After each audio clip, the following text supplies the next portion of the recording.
Et je reviens à l'histoire de la crise, c'est pas pour en parler sans arrêt, mais quand la vie sociale, économique devient si instable, on ne sait pas ce que sera demain. C'est le cas de notre société d'aujourd'hui, où même on est obligé d'admettre l'idée que même un État puisse faire faillite. On devient beaucoup plus existentialiste, c'est-à-dire profiter de chaque instant de vie avec ceux que l'on aime, ne pas perdre de temps, profiter des choses, des images, etc. Et ça va développer la notion de personnalisation.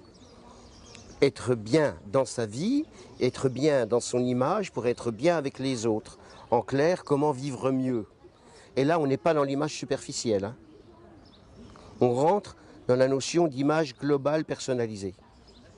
Nous allons rentrer dans les années service. Et l'autre domaine qui me passionne, c'est la chirurgie esthétique.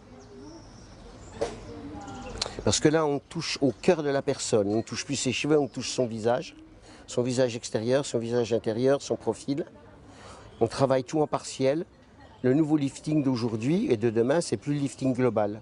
C'est le lifting partiel par zone, ou par petites touches. On fait ressortir de la personne son image intérieure personnelle pour qu'elle soit heureuse pour elle-même et au regard des autres, et qui l'accompagne tout au long de sa vie et de son évolution. Et ça me touche profondément. Le deuxième jour, je vais voir mes amis à l'île Maurice pour travailler avec les chirurgiens de la clinique de l'océan Indien et développer avec eux des techniques de lifting partiel et avoir une réflexion sur la globale beauté.